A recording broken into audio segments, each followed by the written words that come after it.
malheureusement, 2 ans après le départ de Ben Ali, la situation ne s'est pas améliorée du tout.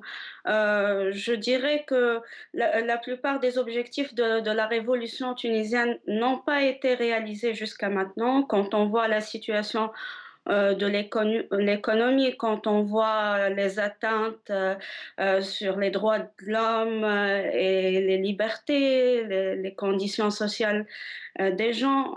Moi, je dirais qu'il n'y a pas de transition démocratique en Tunisie en ce moment.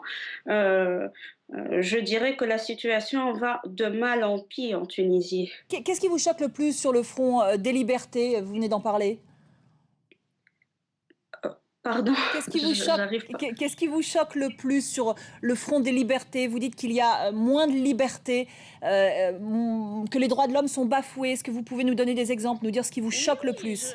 quand on s'aperçoit que la torture existe encore, quand on voit la brutalité de la police dans la rue, quand on voit, par exemple, je donnerai des exemples concrets, ce qui s'est passé avec la fille qui a été violée par les policiers et qui s'est vue de victime, elle a été montrée comme fautive, quoi.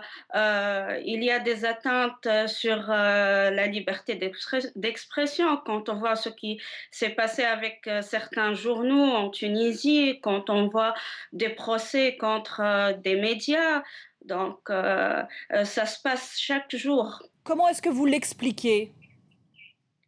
Moi, je dirais que un an après l'arrivée de ce nouveau gouvernement, ce gouvernement s'est montré comme incompétent. C'est un gouvernement qui se dit démocratique alors que ce n'est pas le cas du tout. C'est jour après jour, on s'aperçoit que c'est un gouvernement très autoritaire. C'est les gens qui sont au pouvoir aujourd'hui sont indifférents par rapport aux demandes des citoyens tunisiens. Ils cherchent à rester au pouvoir.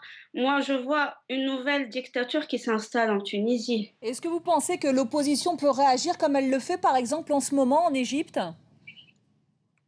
Euh, Moi, je dirais que ce sont les citoyens tunisiens et la société civile qui sont toujours là, qui sont en train d'agir, qui vont essayer de changer les choses. Personnellement, comme jeune tunisienne, je fais, pardon, confiance à la société civile et aux citoyens tunisiens plus qu'aux partis politiques. Merci beaucoup. Merci Lina pour